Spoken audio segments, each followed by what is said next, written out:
Eu sei, você odeia fazer o Enem, até porque gostar de fazer essa prova tem que ser um pouco maluco mesmo. Fazer uma prova por 5 horas em 2 domingos seguidos em uma sala cheia de gente, ainda uma prova super cansativa. Isso sem considerar todas as polêmicas dos últimos anos. Mas então o que você deve fazer para tornar essa a última edição do Enem da sua vida? E obviamente ser aprovado com ela, porque é isso que você quer. São 3 passos simples que você precisa seguir para conseguir a aprovação e esse ser o seu último Enem. O primeiro passo para você tornar esse o seu último Enem é você ter um diferencial na prova. Então vamos entender qual hoje é uma das principais, se não a principal dificuldade da maioria dos alunos, incluindo aqueles que querem medicina, a matemática. Então, se você tem uma nota maior em matemática e consegue manter pelo menos o mesmo nível nas outras 4 notas, você se sobressai, você tem uma vantagem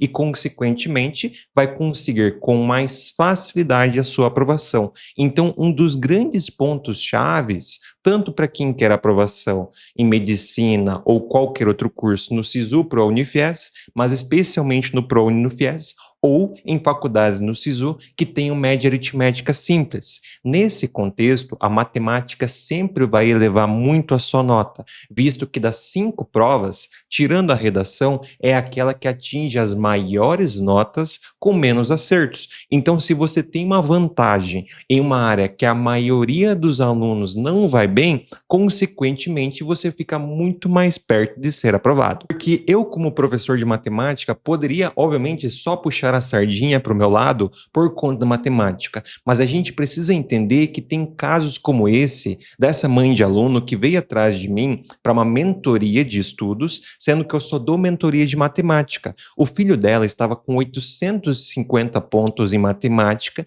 e queria medicina em ampla concorrência. E eles falaram, se contentaram que dizendo que 850 pontos era uma nota boa. Obviamente é uma nota boa, mas se você pode conseguir mais de 900 pontos, 850 não é suficiente, especialmente para quem é medicina ampla concorrência. Você pode conseguir aprovação com essa nota em matemática? Com certeza, mas por que não conseguir mais se você pode conseguir mais? E esse é o grande pensamento da maioria dos alunos e de familiares dos alunos. Ultrapassou os 800 pontos, 850 pontos, tá ótimo. Mas se você consegue mais de 900 pontos, você já está acima de 99% dos alunos. Então, por isso, a matemática, que é o maior problema de 99% dos alunos, pode ser o seu grande diferencial e ajudar você a ser aprovado. E você não precisa gabaritar a matemática para conseguir mais de 900 pontos. Aqui, por exemplo, a gente tem a quantidade de acertos das últimas edições, onde, ao acertar os exercícios mais fáceis e errar os mais difíceis, você conseguiu ultrapassar os 900 pontos. Então não teve, na maioria das edições, no caso em nenhuma edição, teve a necessidade de gabaritar a matemática. Você pode escolher 5, 4, até mais exercícios dos mais difíceis e não acertá-los, que ainda assim você tem possibilidade de ultrapassar os 900 pontos. E ao ultrapassar essa barreira, você fica dentro de um grupo de pessoas tão pequeno, mas tão pequeno, que isso já ajuda significativamente você ser aprovado, a ter uma grande vantagem lá na sua média final e assim fazer de fato desse o seu último Enem. Estude aquilo que é mais importante na matemática. Obviamente, pode estudar os assuntos mais difíceis, especialmente nesse nível de acertos. Isso vai ser importante, mas se concentre em ter uma boa estratégia de prova e conseguir aumentar os seus acertos em matemática para ultrapassar essa barreira, porque tendo esse diferencial na nota, você vai se destacar muito na média, especialmente porque a matemática é aquela que atinge as maiores notas no final, apenas abaixo da redação. Mas a redação, especialmente para quem quer medicina, tirando aí o Enem de 2025, foi sempre ali um requisito básico. É requisito básico você ter mais de 900 pontos. Agora, você ter mais de 900 pontos em matemática não é um requisito básico. Como eu mostrei para vocês, é um diferencial. E ter esse diferencial vai te ajudar muito. O segundo passo muito importante que muitos alunos erram, especialmente por conta dos influencers de estudos aí da internet, é trabalhar questões. Mas trabalhar questões de maneira inteligente. Quando eu estou me referindo a trabalhar com questões de maneira inteligente, eu me refiro exatamente a não resolva 100 questões por dia sem nem pensar nesses exercícios, apenas no modo automático ali, sem raciocinar. De que adianta você resolver 100 exercícios em um dia se eu pedir para você explicar como e por que você resolve determinado exercício, você não consegue explicar. Então a grande questão é o seguinte: aproveite melhor o seu tempo estudando, resolvendo sim muitos exercícios, mas resolva menos exercícios e em cada questão que estiver resolvendo, absorver de fato todo o conhecimento que você pode extrair daquela questão. Então, por exemplo, quando você vai resolver uma questão de análise combinatória, de probabilidade, você vai resolver de uma determinada maneira. Quando está acostumado apenas a solucionar de maneira mecânica e automática, você pode até ter um padrão de resolução, mas se o enunciado altera um detalhezinho e você não está acostumado, existe uma grande probabilidade de que você vai errar aquele exercício.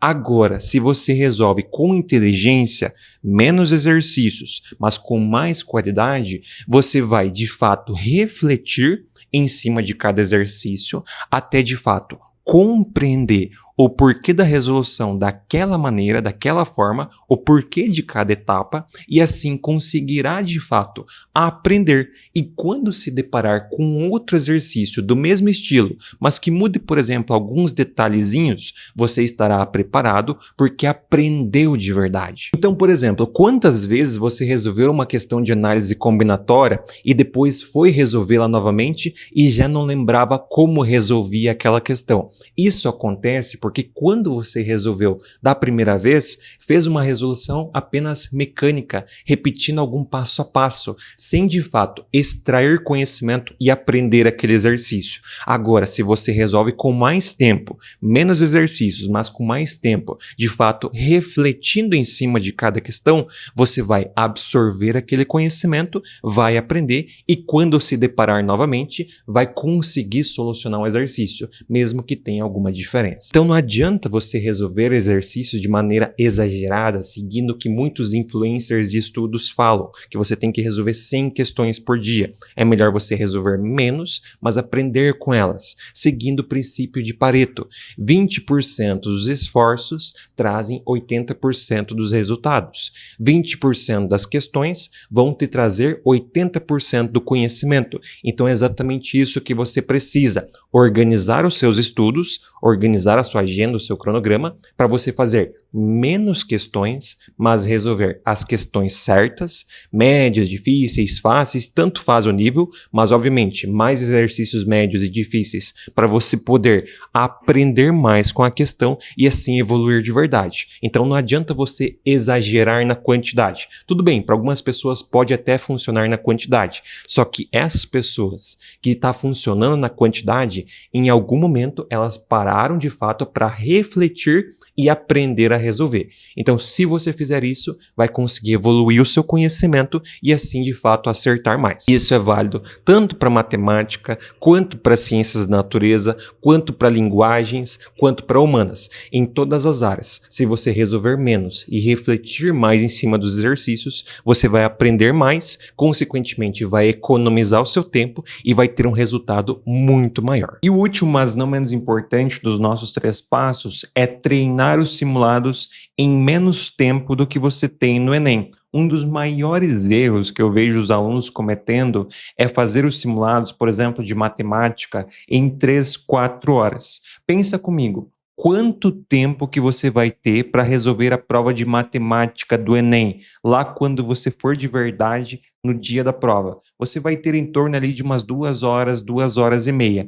Então, por que quando você resolve um simulado, você resolve as 45 questões em 3, 4, até mesmo 5 horas ou em mais de uma etapa? Por acaso no dia do Enem você vai ter essa possibilidade? Então por que que você está treinando dessa forma? Você treinar dessa forma é um dos maiores erros que você está cometendo para sua preparação. Porque o Enem não é uma prova de conteúdo, o Enem é uma prova de habilidade. E dentro dessas habilidades está a gestão de tempo e a agilidade de resolução. Se você não treina essas duas coisas, como que você espera que tenha a capacidade de resolver isso no dia da prova? Pensa no seguinte contexto, vamos fazer uma analogia. Imagina um maratonista. Esse maratonista tem que correr aquela determinada distância. Você acredita que ele vai conseguir correr aquela distância sem nunca ter treinado aquela distância? Ou até mesmo sem nunca ter treinado numa condição mais desfavorável? Se você quer correr uma determinada velocidade, por exemplo, vamos supor, 3 minutos 1 quilômetro, você tem que treinar condições que favoreçam você conseguir atingir esse objetivo. A mesma coisa é válida para o Enem. Se você não treinar, pelo menos no tempo de prova, em todas as situações, em todos os simulados, você vai estar perdendo uma oportunidade de treinamento e vai se acostumar a resolver mais devagar. Então, o primeiro ponto aqui nesse contexto, em nenhum simulado você vai resolver em mais tempo do que você tem no Enem. O máximo é o tempo que você usa na prova. Se ultrapassar isso, esse simulado não vale para nada. E o segundo, que é o que eu sempre uso com os meus alunos mentorados, não é à toa, por exemplo, que esse aluno aqui, ele até conseguiu gabaritar uma outra prova, que é um vestibular muito difícil, o caso do vestibular da UNEB, que é a seguinte estratégia que nós utilizamos: treinar a prova do Enem em menos tempo do que você tem no Enem. Então, por exemplo, se você tem 2 horas e meia no dia de prova para resolver as 45 questões de matemática, em pelo menos algumas oportunidades, eu recomendo você treinar, resolver em 2 horas, 1 hora e 45 e 1 hora e meia. Daí muitos alunos vão falar: Eduardo, mas isso é impossível, como eu vou conseguir resolver as 45 questões nesse tempo? A ideia é justamente essa, você não ter tempo de resolver, mas você aprender a habilidade da gestão de tempo, ou seja, de saber identificar quais questões pontuam mais e você precisa obrigatoriamente resolver para pontuar mais e também aprender a técnica de chute para caso seja necessário. Com essas duas habilidades, de primeiro,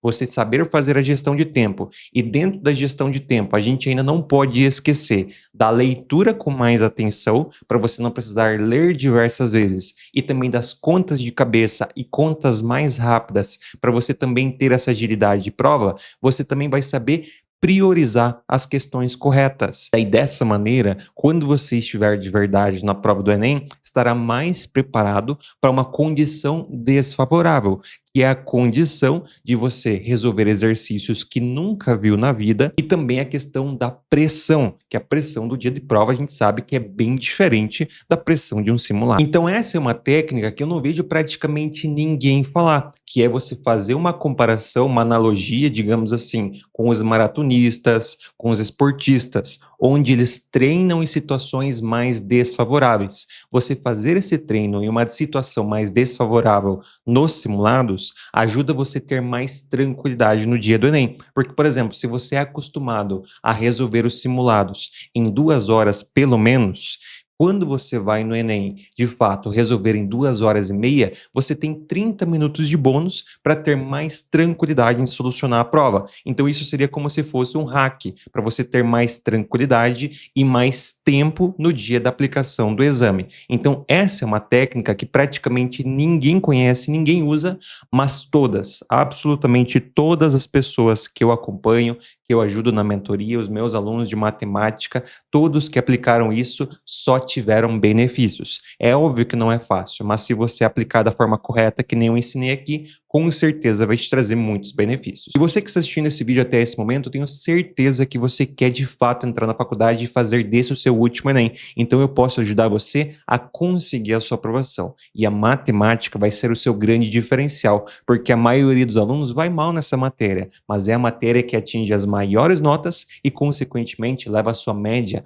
lá para cima. Então você pode conseguir a sua aprovação e a matemática vai ser um atalho. Então, se você quer aprender de verdade aquilo aquilo que é importante na matemática, economizar o seu tempo e aumentar muito os seus acertos para conseguir a sua aprovação de verdade e esse ser o seu último Enem, aproveite o Potência Matemática. Eu vou deixar para você que está assistindo esse vídeo o link na descrição e no comentário fixado para você entrar agora mesmo e tornar a matemática a sua principal aliada na sua aprovação na faculdade. Então seria basicamente isso, pessoal. Esses são os 3 passos para você fazer desse o seu último Enem e no final será coroado com uma grande aprovação. Aplique eles da forma como nós ensinamos aqui no vídeo, que eu tenho certeza que isso vai acontecer, aliado, obviamente, a muito estudo. Não se esqueça de se inscrever, ativar as notificações, deixar o seu like para não perder nenhum dos próximos conteúdos aqui do canal, onde a gente busca ajudar você a ser aprovado e também ajudar o canal a crescer cada vez mais. Mande para o seu amigo que vai fazer o Enem de 2026 e também não quer mais fazer novamente essa prova. Essa tem que ser a última aplicação dele,